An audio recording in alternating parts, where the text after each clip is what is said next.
And a warm welcome to one and all. A bit of a different coffee with Scruff today, because I'm kind of going to give you my thoughts on a question posed in the Discord. And the question was about discipline and how do you treat something as a business. Well, let's kind of explore that, because I had some emails about people not wanting to see me building my house and that I'm basically wasting my time, if you like. But there was a reason why I showed you the house getting built. Now, I don't know if you can remember some of the videos, and I'll kind of give you a snapshot of the pictures. This house was an utter wreck.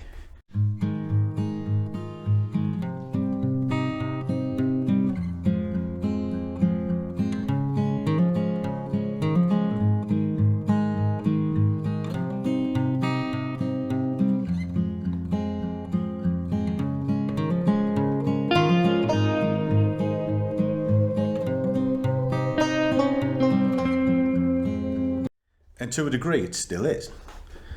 But I like my house. I like my living room that we've created. As we go through, you'll see everything's changed. You know, we've got a nice dining room where you used to see me sort of sitting at my desk while I'm on building the house and trading at the same time. You'll have seen this staircase. It was an utter disgrace, but now it's pretty. Now, this is all going to make sense in a moment. We did that bedroom. We created this bedroom by changing the layout of the house. We had a nice big bedroom. We put a loft extension in, which is where we're going in a moment. We created a new area here. Need to get it painted. Little Harry Potter cupboard. Project that I'm doing at the moment. Finishing this bathroom, because it's pretty much done. Get some sills and paint. Then I'm going to have a carpenter come, put doors on. So where's the big fella going? Why is he talking like this? Why is he showing you a strange wander around the house? Well, it's about building something, preparing it, planning it. This office, where I work, things that inspire me on the wall, they all have relevance. So come with me with this coffee with Scruff, and I'm going to answer your question, Kevin. Matron, take them away.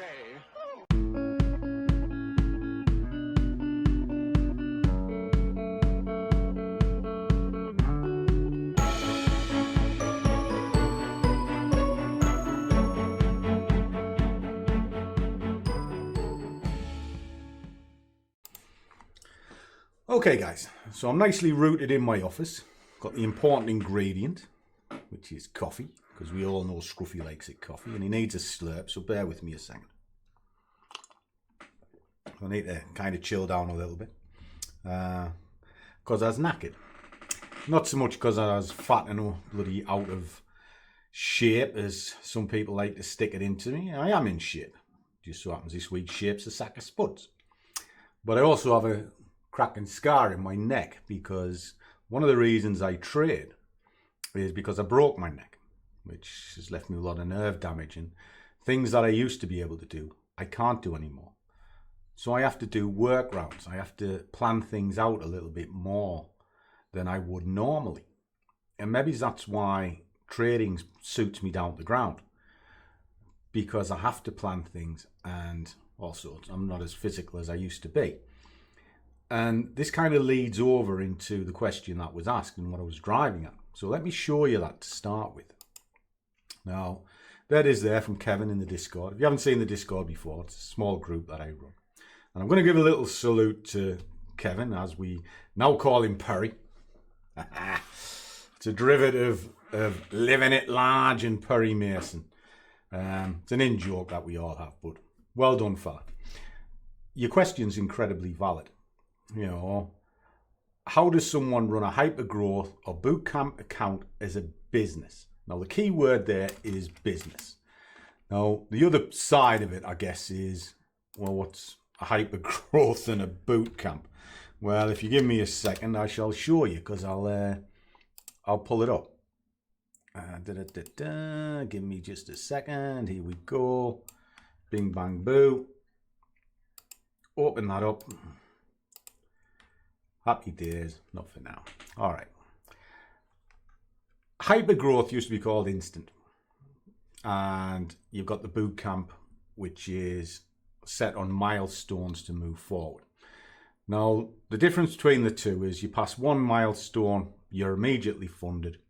This one, you have to pass 3. Now, there's multiple videos on the 5%ers and multiple videos on the hypergrowth through all the other different things. I've passed them all, you know, and I trade for them, and you see me do it. And if you look at some of the other Coffee with Scruffs, you'll see at the end of every month, I show a statement. You know, I can't have those statements unless I'm trading. It's that simple, okay? But what are these? What are they all about? Well, ultimately what they are is it's a company that'll put the money up for you to go to market, and then you trade it, and there's a profit split. Now, the profit split is anywhere from 0 to 100%, depending on where you are up in the scale. It sounds fantastic, and to a degree it is, because it gives you the opportunity to grow when normally you might only have your small account, okay? So it's a good return on investment. So if I look at this from the question point of view, how do you run it? Well, it's very simple. You have to put things into time perspective. Now, when I was doing this house, I said it would take 18 months to 2 years to complete. Winky, on the other hand, thought it might take 2 months. I'm like, are you on your merry mare? We had to do a loft extension, which meant putting stairs in, strengthening floors, putting window lights in, all of that sort of thing. Bedrooms had to have walls repositioned so that we can accommodate the loft. We were changing the bathroom round, so a wall had to be made another cupboard in the bedroom. The whole thing needed plastering. Every floor was knackered. It all had to be redone. Every electrical socket had to be changed, and probably 3/4 of the house had to be rewired. All of that got done. It weren't going to get done in a week. But the expectation was Joanne wanted to complete it in 2 months, but my expectation is 2 years. So this is where trading falls down. A lot of people have an expectation that they're going to pass one of these funds in a week. It's madness. It's absolute madness. Because if you pass any of the challenges in a week, you are not trading. Not in your Nelly are you trading. You're gambling. And I'll tell you for why. The market will give you maybe 1 or 2 opportunities per day. Now, out of those 1 or 2 opportunities, it takes a hell of a lot of discipline to stick to 1 or 2 trades. Because most of you won't. You'll win. You'll think, brilliant. I'm on top of the world. I'm going to win again. So you go at it and you go at it, and eventually you hit a tipping point. And that tipping point will genuinely undo most of the work that you've done. So it's about expectation. If you look at, say, the hypergrowth, and you say to yourself, I'm going to pass this in 3 months, 90 days. I think that's doable. I think that's more than doable. And all you would do is look at the 3 months, look at a calendar, work out how many working days you have, then divide those working days, or divide the amount that you need to achieve rather, by those working days. This ain't difficult. It actually works out about $5 a day. Okay, well, if it's $5 a day, you can now work out what your position size is based on how many pips you achieve. Now, in the question, it was 10 to 15. So if we go on sort of 10 pips, we'll just pop this across, and we'll just pull up a quick calculator. You want 5 divided by 10. 0.5. So what is that? That's 50p. 50 pence. So what is that as a lot size? Well, it's 0.05. So you've just told yourself what your position size is to get your fiver of 10 pips trading once. Work it out on trading once a day. And then all you have to do is just continually do that. Now, finding 10 pips per day isn't as hard as you think. Not if you set your stall out. I mean, the first thing, how do I put this? I can tell you how to do it. I can show you how to do it. The question is, can you do it? Now, what I'll do is I'll pull a chart up in just a second and I'll kind of show you something. But when I say, can you do it? I think you've got to ask yourself questions before you start anything. Am I working the chart or is the chart working me? Because if the chart's working me, that means I'm overtrading because I'm constantly searching the chart, constantly looking for an opportunity, thinking the chart is going to give it to me. Now, one of the biggest mistakes is you go further into the chart. So what you would do is you'd be down on the low time frames, 5 minute, looking for a range, looking for something that's going on, entering on a 1 minute. It's suicide. Absolutely suicide. You might survive every once in a while, but eventually a haymaker is going to hit you. Sorry, needed to lubricate my throat, because that's what these coffee with scruffs are. They're just really just me with a cup of coffee, pondering my thoughts across some of the emails that I get. Now, judging on this week's amount, I've had some really great ones. Some really great where I have inspired people to move forward. And that astounds me. But you always get the ones that don't like what I'm doing. Well, my answer's simple. Just don't watch what I do. You know, I do everything live. Doesn't matter whether I make £1 or whether I make £1,000. What I want you to see is the process. And that's what I'm discussing here.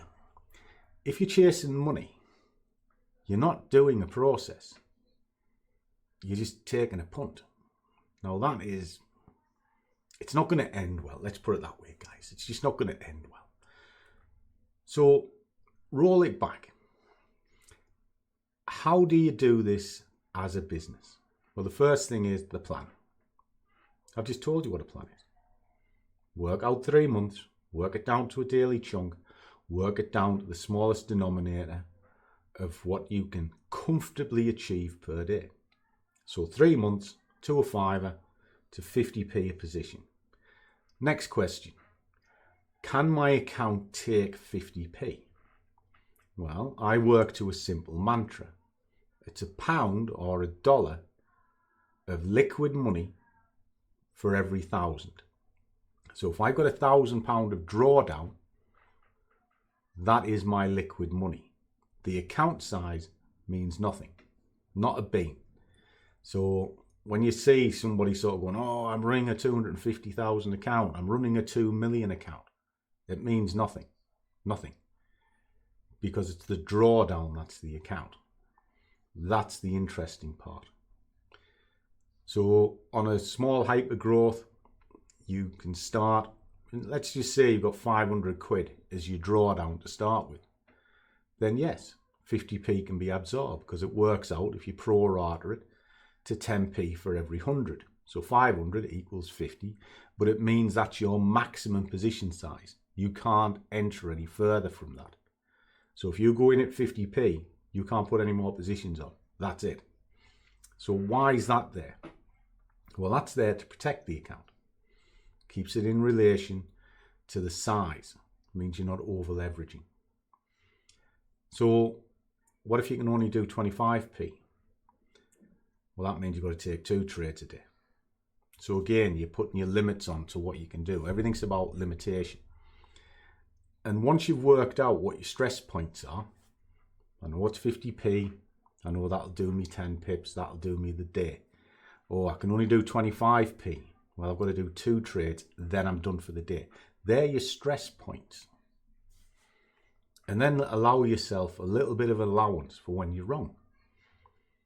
So if you are running to pass this in 3 months, that's your outer boundary. Your safe boundary should be 2 months. So that means you might have to edge up a little bit on your winners. So what does that mean?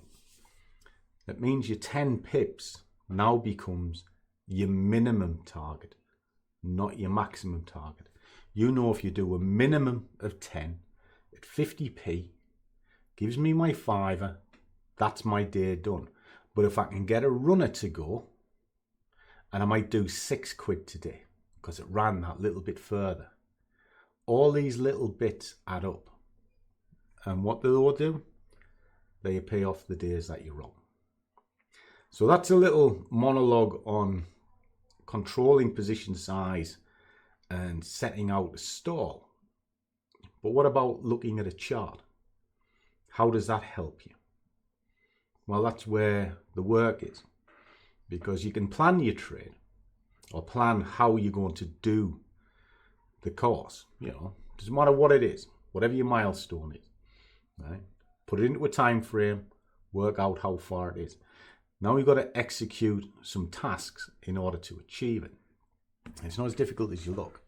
Let me just flick this over a second. I'll just pull in one of my accounts.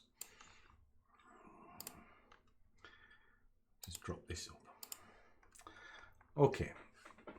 Doesn't matter what you're looking at. All right. So we'll just put it onto, well, you can have anything. I mean, I use a watch list all the time. This is a standard barometer window of the world. I look at the same products over and over, right? So that's a plan. I can look for correlations between sort of DAX and Euro, cable and FTSE. The gold will highlight what's going on with these and the USD. You know, if I see a spike here, I'm expecting one here and certainly coming through into these. Then I can look at the US 500 to see what correlation there is against these two indicators. And then I've got oil as a wild card, as a world driver. So they could be your products, right? So you've got to know what instruments you're looking at, what assets you're comfortable with. You could look at them all. You could look at every single one of them. You know, I also do this. If I just sort of pull this in, give me a second, I'll just switch it on, where you can look at all of the pairs and trade the strongest versus the weakest. Filter out your assets. Simple. But once you've got your asset, you need to be able to trade the thing. So let's have a little look, shall we? Cable. Everybody knows cable. Everybody likes cable. Now, I'll tell you what. Put it on my trading tab. Might be better. Flick that onto there. Okay. Take everything off. Scratch. All right. If you're looking at a minute chart, you might look at that and think, wow, I can see the levels. The levels are amazing. Right, why? Because you've got a peak here, okay? So you've got a peak there. Got another peak underneath. Right. Inside a range. Fantastic. Right, I'm going to trade it into this. Scalp it in. But how far is that in reality? Well, let's have a look. From the current price to the last swing point on a minute is 1.7 pips. It's not even covering the spread. So really, that level means nothing when you're seeing things. So what about this one up here? Could it be this one? Let's do the process again. I'll leave it in. Well, that's only 3 pips. Okay. What about this one up here then? this swing point. Well, that is 6 pips. Oh, there's no more levels. It fell away. Oh, what can I do? I want to go long, so I've got to come back in time. All right. What about this bit then? Up here. Drag that up. 12 pips. So when you're looking at the structures of these markets, you've got to go through 1, 2, 3. Fell off. 4 structure points. But inside of that structure point, you've got all of this to worry about as well. So marking on a minute chart is ludicrous. Ludicrous. Right. So let's clear that off. All right. But what I'm going to do is I'm going to kind of highlight something. So you could see the level was down there. We'll just drop this into like a nice thick solid blue line. And you could see the other bit was up there, just as an example. All right. Now with a bit of luck, this might hold true. Yep, there we are. So there's your 5-minute chart. What's it showing you? It's showing you anything. Not really. If you were looking for levels and you were looking at that one and that one, well, that's exactly what we've just seen to get through to here. So really what you should have been doing in the first place is looking for the strongest level, which was here off that drive, which is there. And then you pull that down to here. Now you've got a trading range, got a trading arena. So the time frame is very important as well.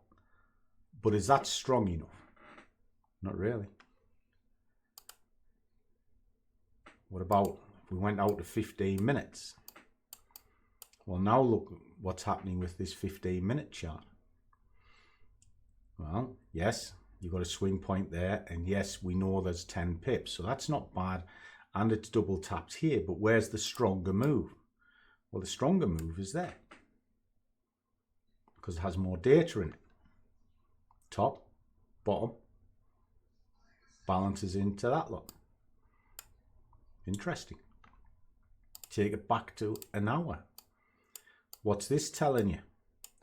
Well, it's now telling you that this top range that you've put in is actually not the top at all. It's just a little bit of pressure release from that move. So there's your level up there. Okay, well, if that's my level up there, is it a strong level? Well, yes, it is. Now look what your difference is. If I put a measuring tool on where the price is roughly now, and you target at this, that's 54 pips. It's 54 pips, and if it's going against the other side, it's 42 rather. So it's a shade over 1-to-1 in your favour. But what you've done is you're looking at the bigger picture. So if it's like that on, say, an hourly and a 15-minute chart, what about these levels? Are these not better? These are very strong levels, and they can highlight everything. So your dailies can present fantastic levels. Let me just show you a second. So you can see you've got to move up here. I'll just change this round a little bit. Comes down to there. Okay. There's a big trading arena. Okay. Keep these in mind. We can also see a top here, which is pulled on this. So this can start pulling in fibs and other levels. Now, if that's a clean swing, which it looks to be, you've got 1, 2, 3, 4, 5, 6 times it's tried at that level and failed. And then when you look across here, it marries up with this lot. Right. Now I'm going to put 2 fibs in. I'm going to put one here and one here. Fib retracement from there down to here. Well, well, well. Just drop these in.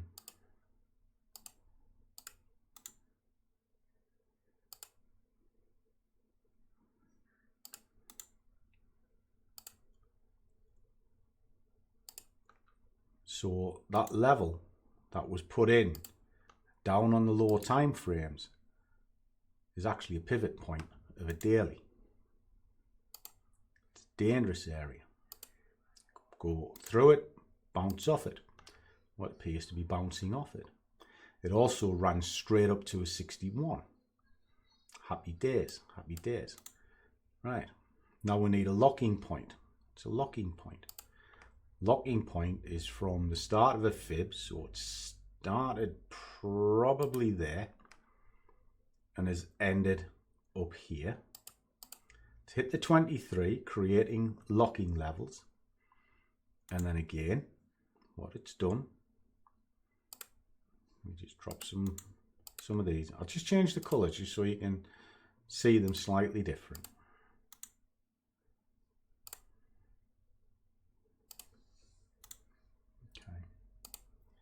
Now it looks a lot of lines and one thing and another, and you go, ah, wait, it doesn't make any sense. You'll be surprised how often these are hit. Surprised. Right. There's two moves on a daily.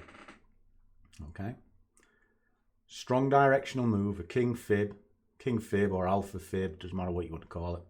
Basically, you're looking at 3 points of the chart. 1, 2, 3, and you're looking for the one that's the strongest. That one. Okay. Comes up. When it comes to a 23, it locks a fib in stone, and then that works. Right. Go down into your hourlies now. Now, if I was going to trade this, and I can see this makeup here, well, I've got a keen stopping point here, so I can target into that fib, and I can target into this fib. I also need entry exits. I can see a strong move there, I can see a bottom here, and it's retraced back on itself. Right. Fib to fib, just like so. Drop some blue dotted lines in, and you see me do this all the time, guys. I never change. And there's many ways you can mark a chart up, and if you mark the chart up correct, you're laughing. Right. I'm going to take them thick blue lines away because I don't really need them. They were there just to highlight something. Okay. Right. There's your true trading arenas. So now, all I have to decide is whether I'm going long or short.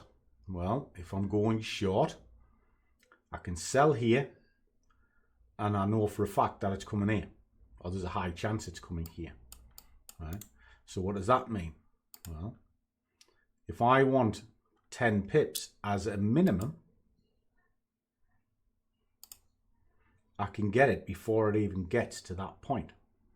So all I need to do is get in there, get out there. I've got an extra 4 pips on the equation. Now, if I'm going to go long, I enter on this point, and I'm looking at it the same way. Well, what's there? Well, if I want 10 pips minimum, I get in, I get out on this level, that's 11.3. So what I'm driving at with that, and it's really just a quick exercise in marking a chart up and putting common sense entry exits in, is as long as you're trading free air and you can achieve the target that you've set out, is that not a good trade? Is it not planned, not thought out? Just a thought. I cherish your thoughts, and I really would. Sometimes these coffee with scruffs are odd. because I script nothing. I just kind of go with what I see and just say, have a cup of coffee and ramble on a little bit. But breaking charts down isn't as hard as it looks. It looks difficult. The thing that's tripping you up the most is you're looking too hard for it. You're looking at the lower time frames thinking they're going to tell you everything because it's in the moment. It's happening right now. Well, really what's happening right now is nothing. It's just noise, frequency. And that's why I showed you the minute chart. It looked a decent gap, but it was less than 2 pips. Wouldn't even pay the spread. So you need free air or free space for the price to move that is equal to or greater than your minimum target. Now, if you come into a barrier and it's 5 pips, then you target the one beyond it, but you ensure that there's momentum behind it. Now, you can do that with Bollinger Bands, stochastics. There's various things you can use, but essentially you pick your direction and then just look for logical points of the chart to trade to. And then once you're paid, quit. Do it again tomorrow. Just a thought. So as always, guys, I hope this has helped. I'm very easy found. You know, contact details are in the comments, etc.